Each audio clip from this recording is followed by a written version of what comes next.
Hola, buenas tardes a todos. En breve damos inicio, pero bueno, en primer lugar, desde Alzheimer Argentina le queremos dar las gracias por acompañarnos el día de hoy en esta charla informativa en conmemoración por el Día del Alzheimer. Antes de iniciar, queremos aprovechar para compartir con ustedes las siguientes actividades que se realizan desde Alzheimer Argentina. Todos los miércoles a las 16 horas se realizan reuniones para familiares de manera virtual a través de la plataforma de Zoom. Queremos también invitarlos al 27 Congreso Argentino de la Enfermedad de Alzheimer y otros trastornos cognitivos el miércoles 27 de noviembre, que se va a llevar a cabo en la Facultad de Medicina de la Universidad de Buenos Aires. Ambas actividades son gratuitas y abiertas a la comunidad. Para estar informado sobre las actividades y poder compartir la grabación de la charla del día de hoy y acceder a la nueva edición de la revista Alzheimer que va a salir el próximo mes, los queremos invitar a seguirnos en nuestras redes sociales. Nos van a poder encontrar en Instagram, Facebook y YouTube como Alzheimer Argentina. Nuestra web es alzheimer.org.ar y si desean comunicarse y solicitar más información sobre las actividades, se pueden comunicar a nuestro correo electrónico de alzheimerargentina@gmail.com. Bueno, ¿qué tal? Buenas tardes a todos y a todas. Mi nombre es Cintia Dunovitz, soy médica, especialista en neuropsiquiatría. Trabajo en el Centro de Alzheimer de la Universidad de Buenos Aires, a cargo del doctor Brusco, que trabajamos en el Hospital de Clínicas. Y hoy vamos a hablar, a propósito del Día Internacional de la Enfermedad de Alzheimer, yo voy a empezar hablando de diagnóstico temprano y factores de riesgo en enfermedad de Alzheimer.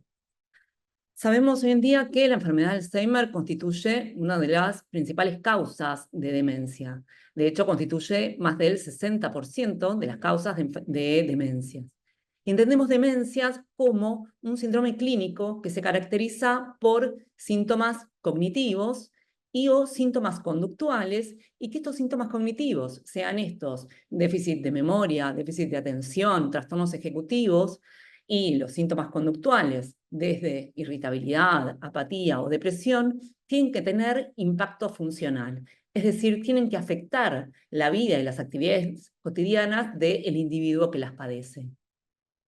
Entonces, cuando llega un paciente a la consulta en nuestro centro de Alzheimer, lo primero que hacemos es, por supuesto, una anamnesis, tratando de recabar algo de estos síntomas relacionados, sea con síntomas cognitivos, como ser fallas en memoria reciente, como ser dificultades en la organización, como ser déficit atencionales, pero también recabamos todo lo que tiene que ver con síntomas conductuales, asociados a cambios en la conducta, aislamiento, irritabilidad, depresión o incluso síntomas más graves como pueden ser delirios y alucinaciones.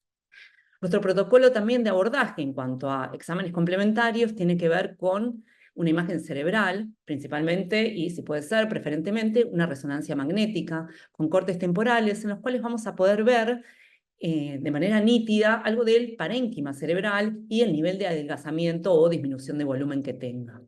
También solicitamos un laboratorio completo y en ese laboratorio completo lo que buscamos son factores de riesgo de tipo modificables y no modificables asociados a esta enfermedad. Esto tiene que ver mucho con factores de riesgo de tipo vascular, pero también tiene que ver con posibles causas de demencia de tipo reversible, como puede ser déficit en diferentes tipos de vitaminas o causas infecciosas, o incluso déficit en diferentes perfiles tiroideos que nos pueden acercar a un diagnóstico de demencia de causa reversible. Como tercer paso, lo que utilizamos es la evaluación cognitiva, en lo cual se realiza una batería de test destinados a evaluar y ver el nivel de rendimiento que tiene el paciente en diferentes esferas cognitivas, como atención, memoria, lenguaje y funciones ejecutivas.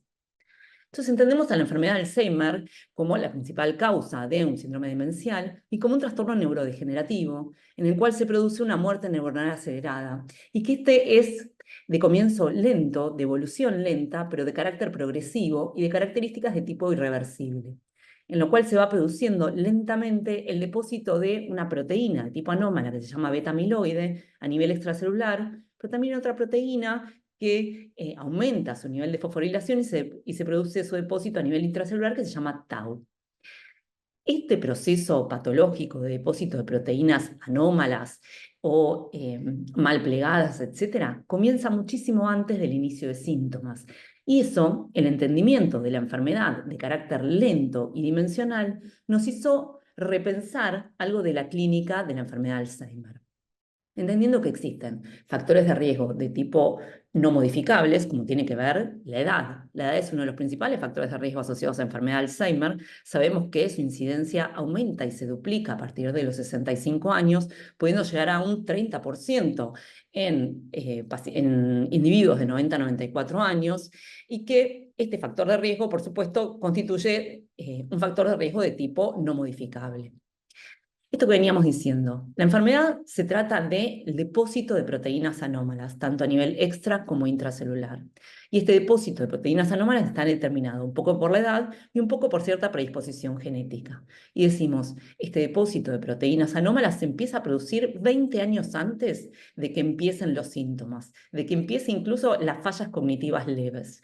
Y esto nos hace pensar en un enfoque dimensional de la enfermedad y la necesidad y la búsqueda primero de un diagnóstico temprano para evitar el depósito de esa enfermedad y conjuntamente con el depósito de las proteínas anómalas, las alteraciones sinápticas, la respuesta neuroinflamatoria y la muerte neuronal acelerada, y también buscar qué factores modificables determinan algo de la velocidad de este mecanismo patogénico.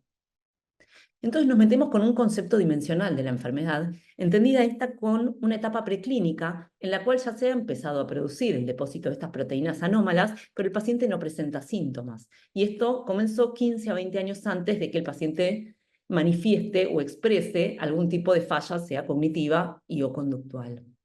Posteriormente evoluciona a una etapa que le decimos prodrómica, que tiene que ver con fallas cognitivas, pero que no tienen ese impacto funcional necesario para determinar y diagnosticar una demencia. Nosotros decíamos, la demencia para ser diagnosticada y pensada como tal, tiene que tener síntomas cognitivos y o conductuales, pero esto tiene que impactar negativamente en el funcionamiento diario del paciente. Si no, no estamos hablando de una demencia. Podemos estar hablando quizás de un deterioro cognitivo leve. Entonces decimos, tenemos factores no modificables asociados a la edad del paciente y el potencial neurodegenerativo que genera el aumento de la edad, factores genéticos, tanto de enfermedad de Alzheimer de inicio temprano como tardío, que determinan algo de este inicio, de esa cascada de depósito de amiloide y tau fosforilada. Y un factor fundamental que habíamos dicho que vamos a ir a buscar en el momento de buscar el laboratorio tiene que ver con la enfermedad cerebrovascular, que interactúa sinérgicamente con el potencial riesgo que presentan diferentes perfiles genéticos. Entonces decimos, estos diferentes factores modificables y no modificables interactúan de manera silente y progresiva, determinando un depósito lento de beta-amiloide, una disfunción sináptica, una activación y respuesta inflamatoria y por consiguiente una muerte neuronal acelerada. Una vez que se produce una determinada cantidad de muerte de neuronas, se empiezan a expresar los síntomas. Es decir, cuando el paciente llega a la consulta ya con esta queja cognitiva, nosotros ya nos encontramos con que este proceso patológico empezó hace tiempo. Al entender este enfoque dimensional de las demencias, lo que empezó a ocurrir desde hace un tiempo a esta parte es la búsqueda del diagnóstico antes de que se manifiesten los síntomas. Es ir a buscar este beta-amiloide o esta tau fosforilada antes de que se manifiesten los síntomas, antes de que el paciente o el familiar puedan percibir algo de fallas cognitivas. Estos productos anómalos, estas proteínas anómalas, pueden identificarse a través de diferentes estudios, sea en líquido cefalorraquídeo, buscando el descenso de este beta-amiloide, porque está la mayoría depositado sobre el cerebro, o sea buscando un aumento de tau fosforilada en líquido cefalorraquídeo, o en la búsqueda de exámenes complementarios de neuroimágenes asociados a PET, en los cuales existen diferentes trazadores que marcan positivamente el depósito de amiloide o de tau antes de que se produzcan los síntomas. El gold standard de estos estudios y lo que se está buscando y lo que se cree que se va a probar prontamente tiene que ver con la búsqueda de un método sencillo, accesible, poco invasivo y económico que nos permita ir a buscar estos marcadores de enfermedad aún sin síntomas cognitivos y o conductuales en sangre periférica. Es decir, que un simple estudio en sangre periférica nos permite encontrar estos marcadores y hacer un diagnóstico temprano de la enfermedad.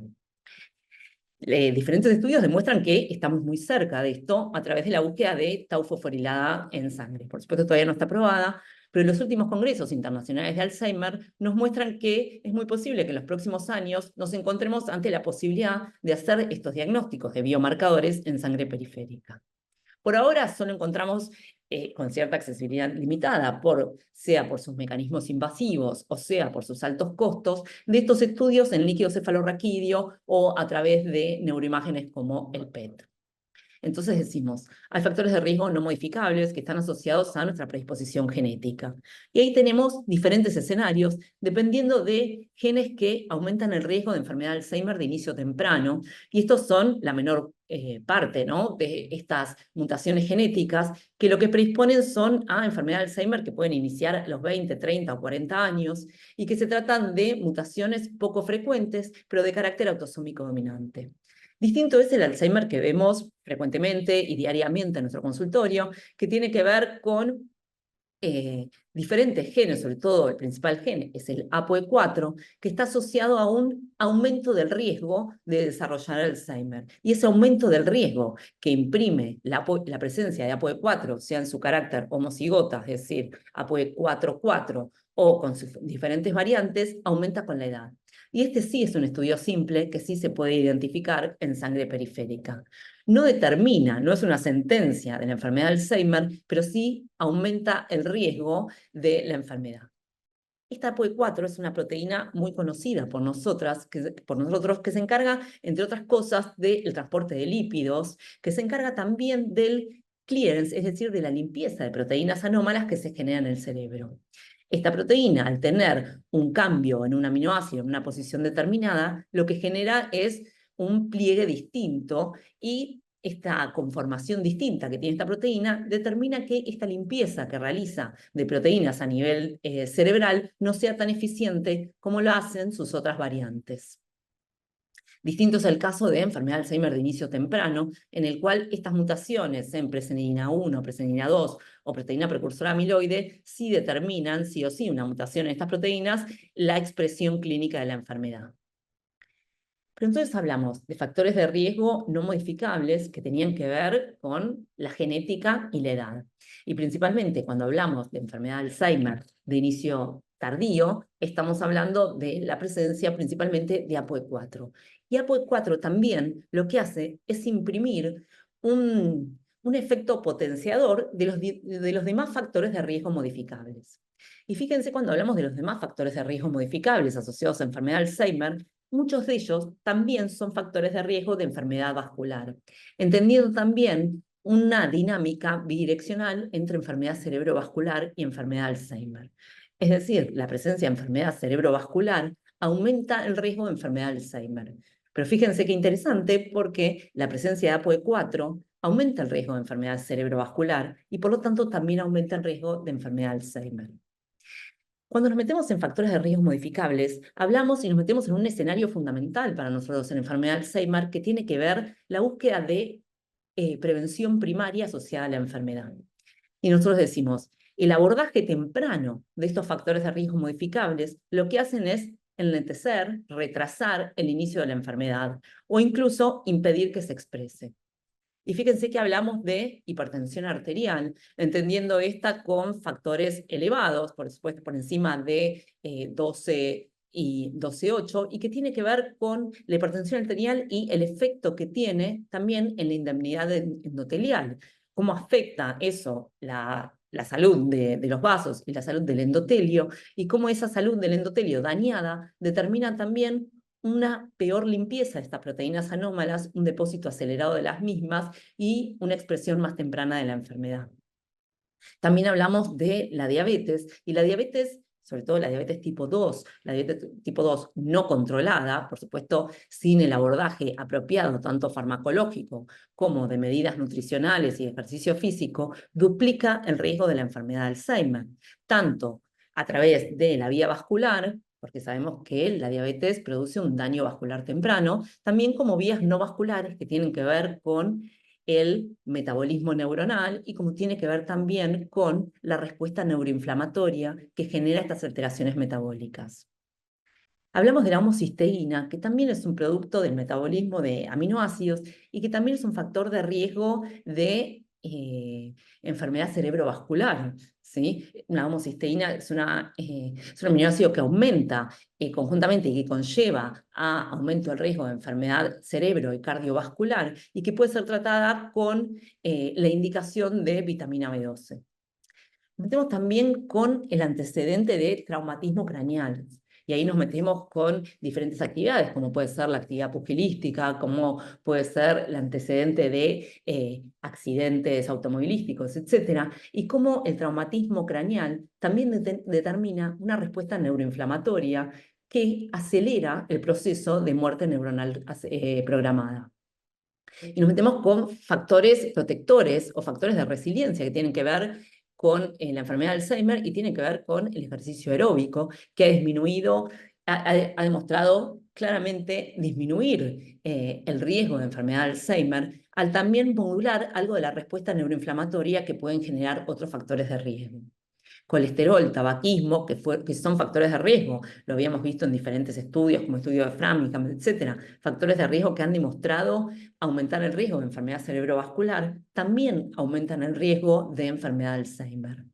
Otro factor protector, como puede ser la dieta mediterránea, que ha demostrado también disminuir el riesgo o enlentecer el diagnóstico, el inicio de la enfermedad, y la dieta mediterránea, por supuesto, asociada a la ingesta de ácidos grasos poliinsaturados, a polifenoles, etcétera, y que disminuye la respuesta neuroinflamatoria y favorece también la salud y el metabolismo neuronal.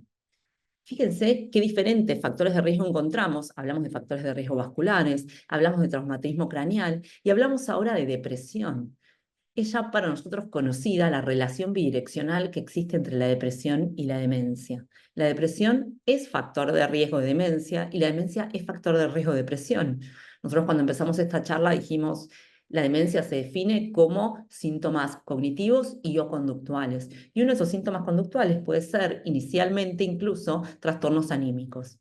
Pero la depresión también genera una respuesta inflamatoria sistémica, activa los sistemas de alarma y por lo tanto activa los ejes relacionados con la secreción de cortisol. Y esta respuesta, este aumento del cortisol que genera la depresión, genera una respuesta inflamatoria. Y esa respuesta inflamatoria actúa negativamente sobre la salud neuronal y también actúa sinérgicamente produciendo una muerte neuronal acelerada. Además que sabemos que los individuos que presentan depresión van a presentar un mayor aislamiento social, retraimiento, etcétera, y conjuntamente con eso una menor estimulación y desafío cognitivo que también va a acelerar la progresión de la enfermedad. Y conjuntamente con esto hablamos de estimulación cognitiva, entendiendo estimulación cognitiva como toda situación que represente un desafío cognitivo. Esto puede ser desde el aprendizaje de actividades nuevas, de un instrumento musical, de un idioma nuevo, de tomar un nuevo camino para ir hasta el trabajo, etc. Todo es estimulación cognitiva, no únicamente hacer sudokus ni crucigramas. De hecho, intentamos que ese desafío cognitivo tenga una respuesta afectiva positiva para el paciente, porque de lo contrario, la respuesta o el resultado va a ser aversivo. Cualquiera que realice una acción que no le genere placer va a generar una respuesta de estrés y conjuntamente con eso, entonces el resultado inverso al que esperamos. Entonces nos metemos con eso, con el manejo del estrés, fundamental para preservar la salud neuronal, prevenir el aumento del cortisol y prevenir algo de la respuesta inflamatoria, entendiendo todo este tipo de enfermedades neuropsiquiátricas no únicamente como enfermedades del sistema nervioso central, del cerebro, sino como enfermedades sistémicas, en la que una respuesta inflamatoria a nivel periférico, a nivel sistémico, determina una respuesta inflamatoria a nivel cerebral. Y eso lo vimos claramente en la pandemia por COVID, ¿no? Cuando una infección respiratoria impactaba negativamente en la performance o la actividad cognitiva de un paciente, porque nos damos cuenta que el virus tenía un impacto a nivel del sistema nervioso central, sea de manera directa, pero también a través de la respuesta inflamatoria sistémica. En el último tiempo se empezó a ver, y cada vez con mayor nivel de evidencia, que la disminución de la agudeza visual y también la hipoacusia son factores de riesgo modificables en la enfermedad de Alzheimer. No existe un acuerdo unificado sobre cuáles son los mecanismos involucrados en la hipoacusia que determinan un mayor riesgo de enfermedad de Alzheimer, pero se sabe que tienen algunos puntos en común. Son enfermedades degenerativas que aumentan su prevalencia con la edad, y se cree que la hipoacusia también, que tiene su nivel de procesamiento en sectores cerebrales en los que también se procesa lenguaje, que también se procesa memoria, y que esto podría afectar cierta atrofia de estos sectores, podría afectar también negativamente a la memoria. Pero también nosotros sabemos que los pacientes con hipoacusia, sin un abordaje adecuado a través de audífonos, etcétera, lo que hacen es un mayor esfuerzo cognitivo y un mayor reclutamiento de diferentes funciones cognitivas para poder entender y poder compensar esta falta de escucha. Y ese mayor reclutamiento cognitivo podría ir en detrimento también del funcionamiento de la memoria. Pero también sabemos que los pacientes con hipoacusia tienden a interaccionar menos socialmente, a aislarse más y de esa manera a tener menor respuesta y estimulación cognitiva. Nos metemos también con el sueño, que tiene esta relación bidireccional con la enfermedad de Alzheimer. Por un lado, nosotros creemos que las alteraciones del sueño pueden ser síntomas prodrómicos de la enfermedad, que incluso pueden precederla entre 10 y 15 años el inicio de la enfermedad. Pero también hoy en día sabemos que durante el sueño es donde se produce con mayor intensidad esta limpieza de proteínas anómalas que sintetizamos durante el día. Entonces, que necesitamos una cierta cuota, un cierto nivel y tiempo del sueño para lograr una limpieza efectiva de esas proteínas. Y la disminución o la restricción del sueño lo que hace es limitar este clearance de proteínas. Fíjense, este es un gráfico muy conocido por nosotros que tiene que ver con la Comisión Internacional del Lancet de Demencias, que lo que habla son el impacto que tiene en la reducción del porcentaje de nuevos casos de demencia los diferentes factores de riesgo modificables asociados. Y habla de diferentes factores de riesgo desde las edades tempranas, edad media de la vida o las edades tardías. Entonces nos dice, el impacto positivo en la reducción del número de casos que va a tener en edades tempranas tiene que ver con el acceso a la educación. Lo que transforma entonces a la enfermedad de Alzheimer en un tema, por supuesto, de salud pública y de políticas públicas, ¿sí? Un mayor acceso a una educación de calidad también va a disminuir en un futuro el inicio y o progresión de la enfermedad de Alzheimer. En la edad media de la vida, fíjense el impacto del 7% que tiene la hipoacusia, que tiene el buen manejo de los niveles de colesterol, sobre todo LDL. El LDL se suma en el 2024 a esta comisión de Lancet con un impacto del 7% en la reducción del número de casos. La depresión, cuando hablábamos de esta relación bidireccional que existe entre la depresión y la demencia. El traumatismo cerebral, que tiene que ver también con estas respuestas neuroinflamatorias que genera el trauma cerebral. La inactividad física, la diabetes, como decíamos, que puede duplicar incluso el riesgo de enfermedad de Alzheimer, el tabaquismo, la hipertensión, la obesidad y el exceso de alcohol. Todos factores de riesgo y todos con un impacto negativo en la evolución de la enfermedad. Y fíjense estos factores de riesgo en la edad, en las edades tardías, en el adulto mayor, que tiene que ver con factores que nos atraviesan en esta época, como ser el aislamiento social, como ser también la contaminación ambiental, sobre todo el nivel y la concentración de micropartículas, que tiene un impacto directo en el sistema nervioso central con una respuesta neuroinflamatoria y una muerte neuronal acelerada, y se agrega en el 2024 también la disminución de la agudeza visual. Todos juntos, fíjense, el número es enorme, lo que hablan es de un 45% del porcentaje en la reducción del número de casos si abordamos conjuntamente y de manera efectiva estos factores de riesgo modificables de la enfermedad. Eso nos habla entonces que nuestro foco de abordaje de la enfermedad tiene que ser un diagnóstico temprano y tiene que estar basado en la prevención primaria. Y esta prevención primaria, este diagnóstico temprano se hace a través de la promoción y la transmisión de conductas preventivas para retrasar o prevenir el inicio de la enfermedad. Y esto tiene que ver con no solo prescribir fármacos a nuestros pacientes, sino prescribir ejercicio físico, sobre todo, y está demostrado, ejercicio físico aeróbico, por supuesto, adaptado a las posibilidades del paciente, pero un mínimo 2 o 3 veces por semana y con intensidades moderadas. La dieta que más evidencia ha demostrado tener en la prevención o en el crecimiento del inicio de la enfermedad de Alzheimer tiene que ver con dieta mediterránea, asociada a una dieta que se basa principalmente en verduras, frutas, en estas grasas poliinsaturadas, en estos polifenoles, etcétera, y con una menor ingesta de carnes, y sobre todo carnes que tienen que ser de tipo pescado o carnes blancas, y tratar de disminuir al mínimo las carnes rojas. Otras dietas también que han demostrado cierta eficacia en la disminución o en el enlentecimiento, en el inicio de la enfermedad, tienen que ver con dietas MIND. Pero también hablamos de el abordaje en lo que tiene que ver con la vida social y con los cuidados cardiovasculares, que sabemos que presentan una relación bidireccional con la enfermedad de Alzheimer. Y estos últimos factores que se sumaron en el último tiempo y que han demostrado tener un impacto positivo su abordaje temprano, como tiene que ver la hipoacusia y la disminución de la agudeza visual. Muchas gracias.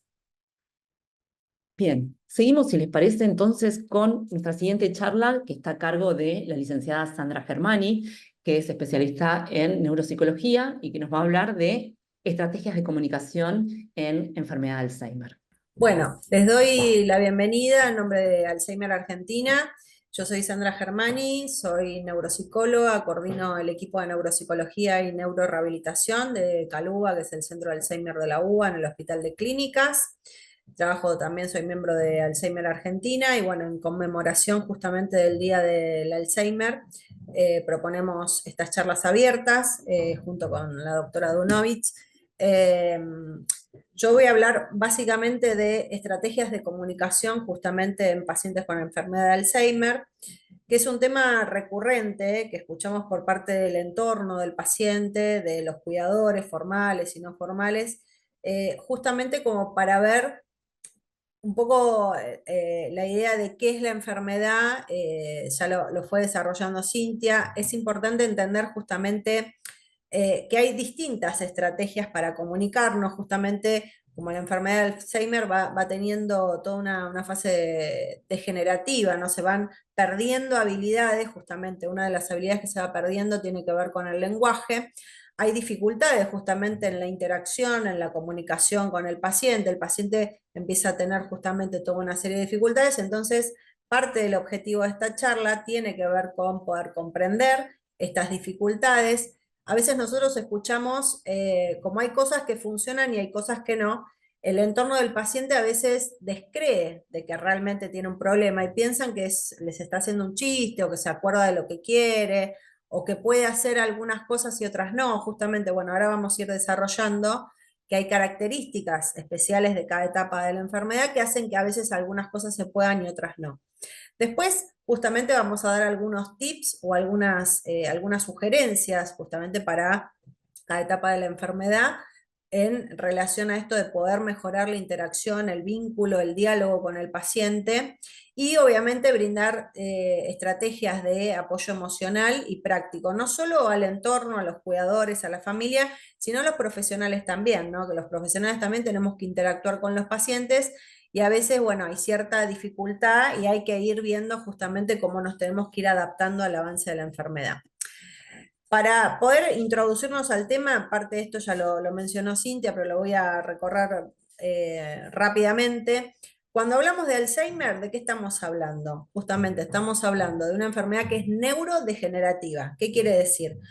La estructura del cerebro, que es la que sostiene la función, se ve afectada. Entonces, cuando se afecta la estructura, se afecta la función. Estas son las funciones cognitivas.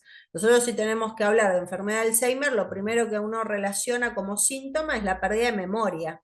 Entonces, justamente hay estructuras específicas que tienen que ver con el sostén de la funcionalidad de la memoria que se empiezan a afectar. Hay distintos tipos de memoria, por eso también ahí empieza un poco a veces el no entender qué es lo que está pasando, pensar que el paciente nos está haciendo un chiste cuando cosas recuerda y cosas no, a veces sí, a veces no. tiene que ver justamente con que hay distintas estructuras que sostienen distintos tipos de memoria. La memoria no es una sola. Justamente empezando a comprender esto, es que uno puede empezar a tener un abordaje diferente con el paciente. Si yo pienso que el paciente me está haciendo un chiste y yo estoy cansado y estoy desbordado y tengo un montón de cosas, ahí se va a empezar a tensar la cuestión. Por eso es importante el conocimiento para entender justamente que van pasando cosas y que esas cosas son esperables dentro de una evolución típica de lo que es la enfermedad de Alzheimer.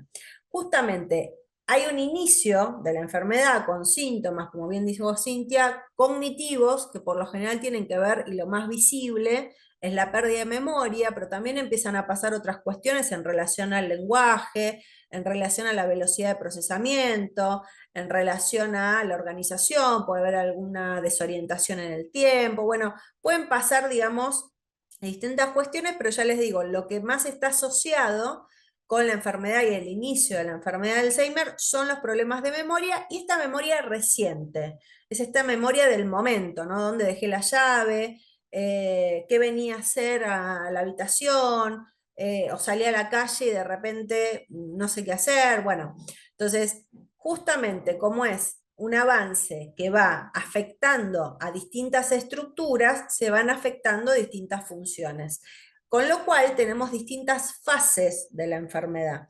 En estas fases nosotros podemos ver que van pasando distintas cuestiones, afectaciones que tienen que ver con lo cognitivo, con lo emocional también, con lo conductual y con lo cronobiológico, que eso será otra historia. Pero a mí lo que me interesa ahora es enfocarme justamente en esto de la cognición. La cognición tiene que ver con el conocimiento, justamente. Si hay algo que caracteriza la enfermedad de Alzheimer es que se va perdiendo el conocimiento, desde lo último aprendido hasta lo que primero aprendí. Por eso las cosas más complejas son las primeras que empiezan a revertir cierto grado de dificultad. Lo último que me dijeron es lo primero que me olvido. Y tal vez lo que pasó hace 10 años o lo que pasó hace, el año pasado, lo mantengo. ¿Y esto con qué tiene que ver? Justamente con distintas estructuras que tienen que ver con distintos tipos de memoria. Por ejemplo, memoria a corto plazo, que es lo de lo reciente, lo inmediato, con la memoria largo plazo. Entonces, ahí ya tenemos una gran diferencia y desde ahí, desde saber justamente cuáles son las fortalezas y las debilidades que tiene el paciente en relación a la etapa que está atravesando, nosotros podemos empezar a interactuar desde otro lugar. Habrá cosas que se van perdiendo, pero hay otras cosas que van quedando. Por ejemplo, la memoria emocional. La memoria emocional tiene que ver con un sistema muy básico y muy primitivo, que es el sistema límbico, que ahí es donde se guardan las emociones. Y esa es la última memoria que se afecta. Si yo al paciente de repente le pregunto por algo que no tiene carga afectiva, y que se lo acabo de decir seguramente si está afectado el hipocampo y otras áreas que tienen que ver con esta memoria reciente, el paciente no va a poder recordar porque justamente no guarda. El problema es que ya no guarda. Ahora, si el recuerdo o la información tiene algo que ver con la memoria emocional, tiene una carga afectiva, esto que hablaba Cintia, esto de la motivación, justamente desde la motivación, como está hasta último momento en la enfermedad de Alzheimer, nosotros tenemos la amígdala cerebral que guarda la memoria emocional, desde ahí podemos trabajar un montón con el paciente. Entonces, de repente, yo si le pregunto al paciente qué hizo ayer, no me puede contestar. Ahora, si yo le pregunto cuáles fueron tus vacaciones preferidas, estoy hablando 3 horas con el paciente.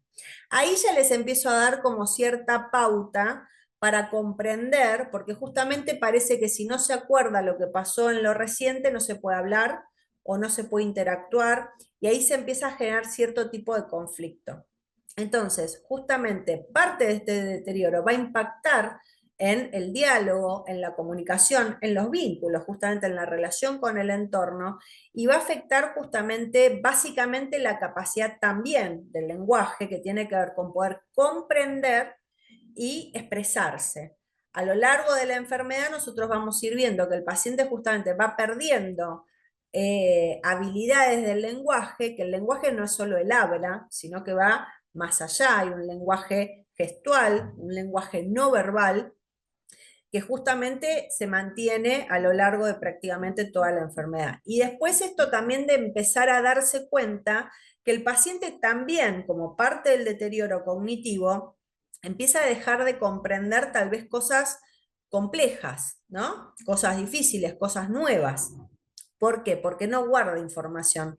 La capacidad de aprendizaje básicamente tiene que ver con la capacidad atencional y con la memoria reciente. Con lo cual, si esta memoria reciente está afectada, entonces vamos a tener problemas para aprender cosas nuevas o para interactuar con cosas que sean muy complejas.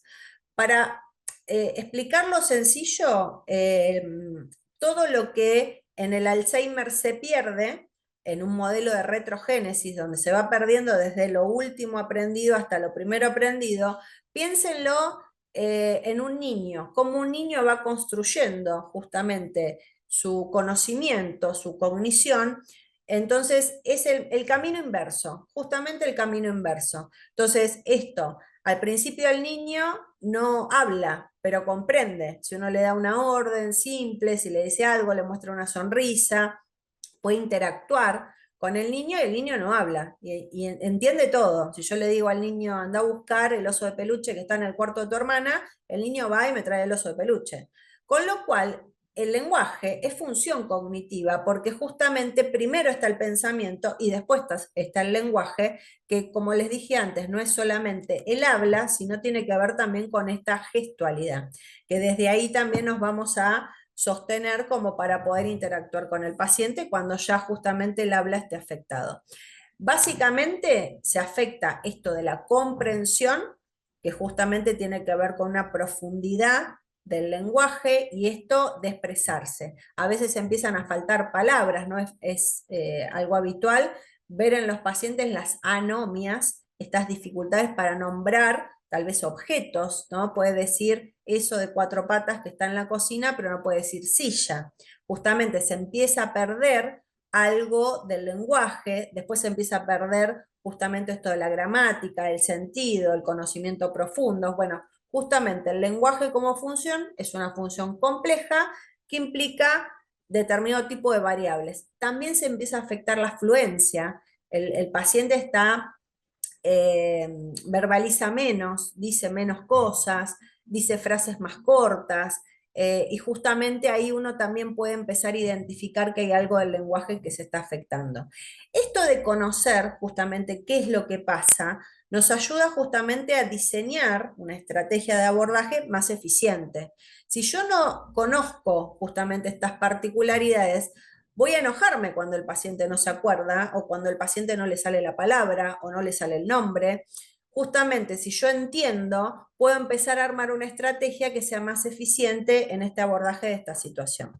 Entonces, yo lo hice lo más práctico posible como para que se pueda entender. Vamos a dividir la enfermedad de Alzheimer en 3 fases, una fase leve, una fase moderada y una fase severa.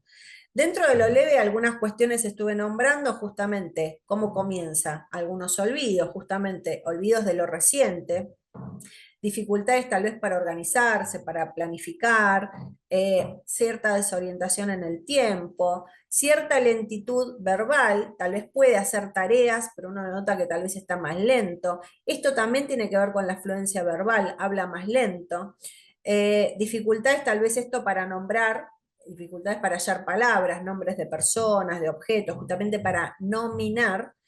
Y puede también empezar a aparecer algo de lo emocional, ¿no? Cierta frustración, cierta ansiedad. La apatía es algo bastante frecuente, alrededor del 80% de los pacientes con enfermedad de Alzheimer tienen apatía. Justamente que esto también genera cierta dificultad en el abordaje, ¿no? Porque uno le propone cosas al paciente, el paciente dice que no quiere, que está mejor así, que para qué. Justamente esto también, los factores emocionales van haciendo tal vez de dificultad para poder establecer un vínculo o poder justamente abordar al paciente. Después pasamos a una fase más moderada, justamente donde hay mayor confusión, más dificultad para comprender instrucciones complejas. Ya le digo, cuando se empiezan a afectar las estructuras, viene de lo más complejo a lo más simple, con lo cual lo primero que me va a generar dificultad va a ser lo más complejo, y después se me va a ir avanzando justamente en esta neurodegeneración, en este avance progresivo de la enfermedad, voy a empezar a tener más problemas, y voy a pasar ya a tener hasta problemas con las cuestiones simples. Problemas para seguir conversaciones y reconocer tal vez personas conocidas. Esto del desconocimiento de las personas, de las situaciones, de los lugares, uno tiene que entender también el nivel de impacto que tiene en el paciente.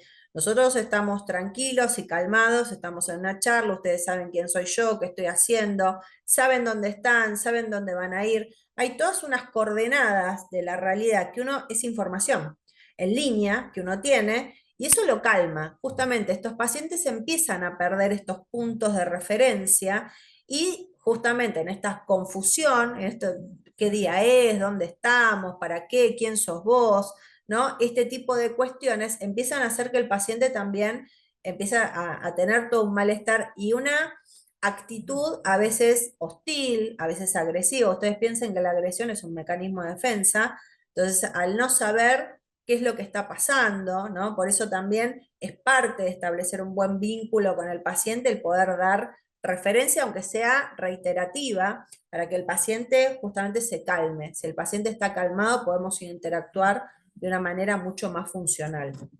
Y después tenemos la fase severa, que es ya de la última etapa, que tiene que ver justamente con que aquí ya tal vez no tenemos ya comunicación verbal, el paciente empieza a perder justamente las palabras, empieza a perder el armado tal vez de frases, de oraciones, la comprensión de cuestiones más complejas, hasta llegar a un punto que tiene palabras sueltas, ¿no? Y que ya justamente la comprensión está muy afectada, hay mucha confusión, y justamente tiene que ver con poder entender que hay otras vías de comunicación. Ya les digo, piénsenlo como uno se comunica o interactúa con un bebé, con un niño que todavía no incorporó el lenguaje hablado, pero ya comprende y ya interactúa, ¿no? El niño se comunica tal vez por gestos, por llantos, por sonidos, y uno interactúa también, uno le muestra una sonrisa a un niño y el niño reacciona a la sonrisa, ¿no? Entonces, ese lenguaje gestual, que es bien primitivo, pero que es parte nuestra, también lo podemos utilizar con estos pacientes ya cuando están en una fase ya más avanzada. Entonces, algunas estrategias de comunicación generales. Paciencia y empatía, total, importantísimo. Yo, si comprendo que el paciente realmente tiene dificultades, voy a tener cierta tolerancia, y esto, voy a saber que hay cosas que pueden funcionar y hay cosas que no, y tendré que ir modificando la estrategia. Para eso es muy importante tener empatía, ¿no? Ponerse en el lugar del paciente. Tratar de no interrumpirlo ni corregirlo constantemente, decirle, ¿cómo no te acordás? Si lo estuvimos hablando y lo hablamos varias veces y ya te lo dije, no lo registra, justamente, no guarda información nueva. Entonces, esto de corregirlo es frustrarlo, es confundirlo, porque realmente el paciente no lo recuerda. Entonces piensen ustedes si yo les digo que, no sé, que soy un oso en vez de una persona, y se los discuto y se los discuto, y ustedes dicen, no, pues yo estoy viendo una persona que está hablando. Imagínense el impacto, ¿no? Yo les sostengo algo que ustedes no le dan crédito. Entonces, ese es el impacto que de repente tiene en el paciente cuando yo le quiero hacer entender algo que tal vez no puede entender, o quiero que recuerde algo que tal vez no puede recordar. Entonces, entender justamente que habrá contenidos que tal vez los recuerde.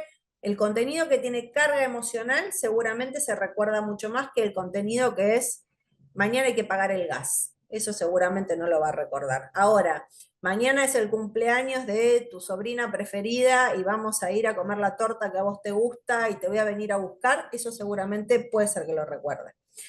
Crear un entorno tranquilo y sin distracciones es importante. Adaptar el entorno, que no sea un entorno que sea muy sobrecargado, justamente simplificar, que sea algo justamente funcional, si hay problemas motrices, si hay problemas de equilibrio, si hay problemas de orientación en el espacio, bueno, se pueden señalizar.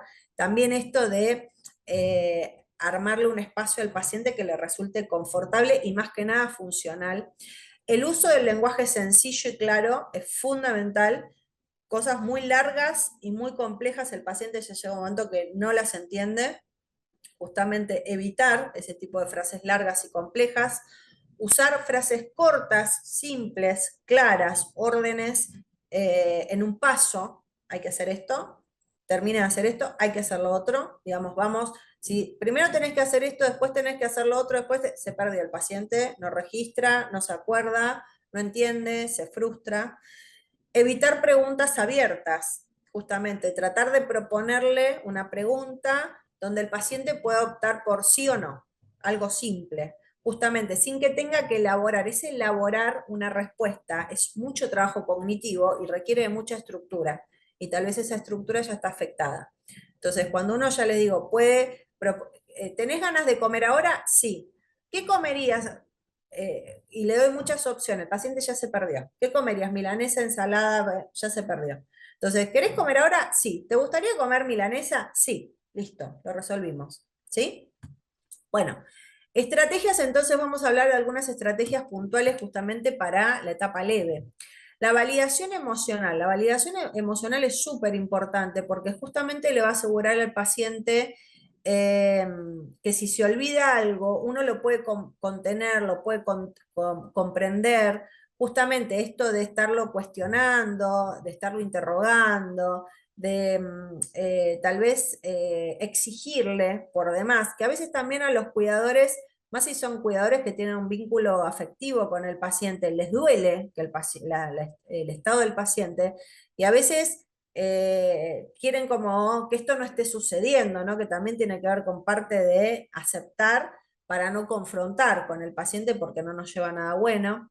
Esto de poder repetirles la información con calma, entendiendo que ya les digo, hay formas de presentar la información corto, claro, conciso, apuntando a una situación concreta. Poder hacer apoyo visual también es importante, pues se pueden usar calendarios, notas, las fotografías. Hoy tenemos mucho soporte digital, videos, podemos hacer cartelería, justamente para que el paciente pueda compensar de alguna manera con estos soportes externos las falencias internas cognitivas, ¿no? Más que nada que está teniendo. Y no presionar esto para que recuerdes. El paciente no recuerda, es real, no recuerda. Y uno dirá, ¿y por qué hay cosas que sí, hay cosas que no? Porque son distintas variables de la memoria, ¿sí? Tal vez hay cosas, no sé, una paciente que tejió toda la vida, es una habilidad motora compleja, implica montones de habilidades cognitivas, y tal vez si lo hace mucho tiempo, se sostiene todavía. Y uno dice, ¿cómo puede ver el punto y qué sé yo? Y de repente yo le digo tal cosa y no recuerda. Justamente porque esa memoria es una memoria inconsciente, sostenida en lo motor y vieja, una memoria vieja, de largo plazo. La memoria del momento pasa por otros circuitos y esos son los primeros circuitos que se afectan.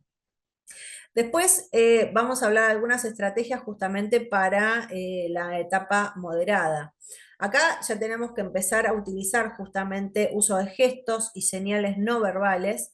Esto yo les diría desde el minuto cero, porque justamente hace al vínculo, a construir un buen vínculo desde lo afectivo, desde el respeto, desde la empatía, desde la consideración por lo que le pasa al paciente, poder incluir gestos, expresiones faciales, contacto visual es muy importante, el tono de voz, mantener un tono de voz tal vez neutro, que sea un tono de voz amigable. Vieron que nosotros tenemos muchas palabras en nuestro vocabulario que depende de la entonación, cobran un sentido tal vez agresivo o un sentido amigable, ¿no? Entonces, no perder de vista justamente que nosotros con nuestro tono de voz nuestro tono, nuestra mirada, nuestros gestos, estamos expresando un montón. Entonces, esto el paciente lo percibe siempre. Poder repetir y simplificar, esto es importante, repetir instrucciones varias veces si es necesario, y esto, armar órdenes simples.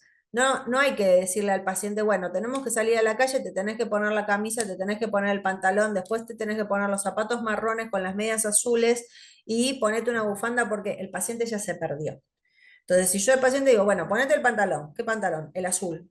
va, busca el pantalón azul, se lo pone. Ahora ponete la camisa blanca, va, se la pone. Ahora las medias, entonces simplificando, recortando justamente esa orden larga y compleja, el paciente puede seguir haciendo. Esto es muy importante, que el paciente haga todo lo que pueda, aunque tarde más, y le cueste o necesite cierta supervisión, es importante porque es parte de la estimulación cognitiva. Lo que no se usa se pierde.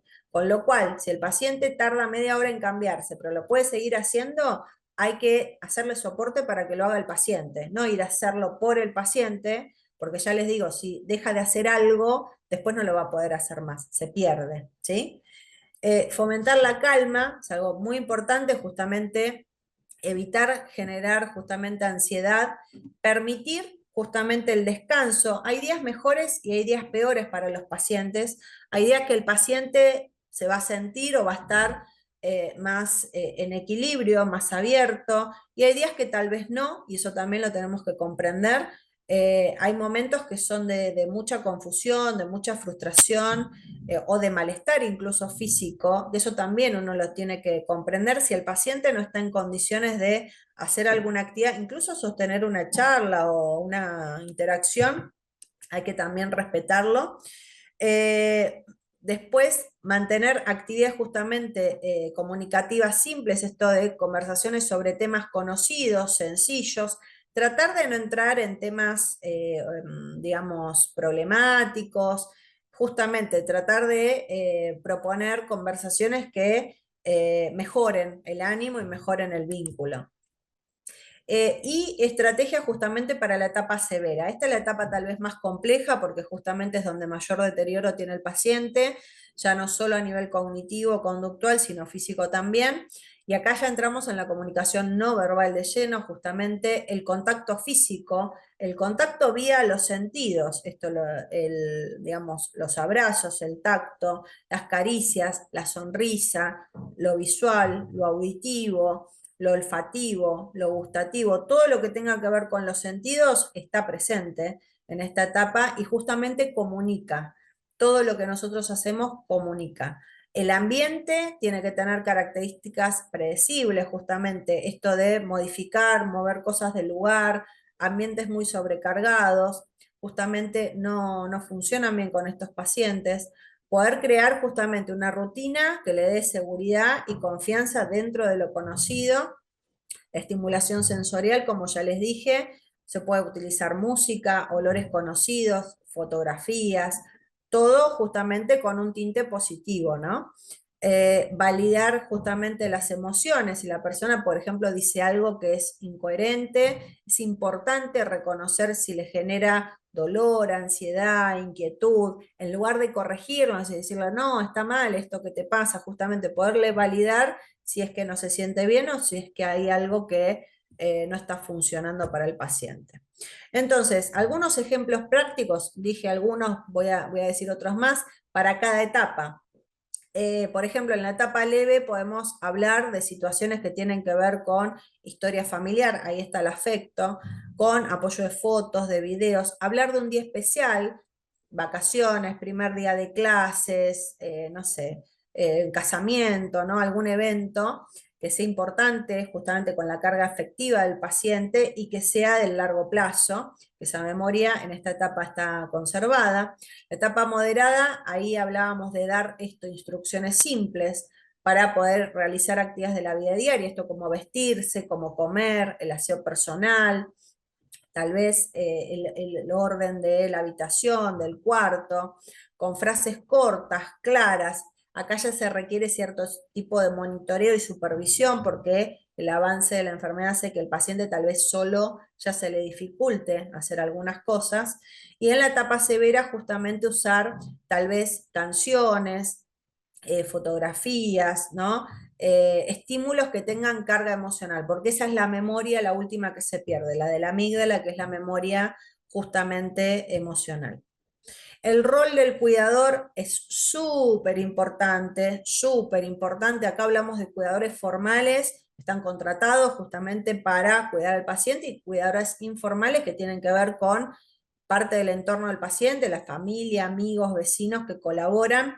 Es muy importante el autocuidado para el cuidador. Uno no puede sostener si no está en pie. Es sumamente importante poder manejar el estrés, la carga emocional. Justamente es crucial que se busque apoyo, tener cierta flexibilidad, justamente poder adaptar estrategias según la evolución de la enfermedad.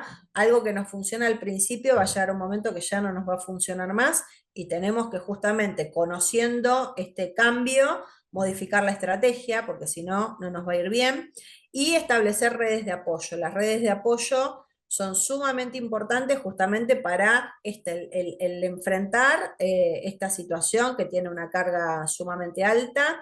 Física y mental es la carga del cuidador, cual sea el rol, formal o informal, y por supuesto trabajar, interactuar con el equipo de salud, que son los que pueden proveer justamente estrategias de abordaje para este tipo de situaciones.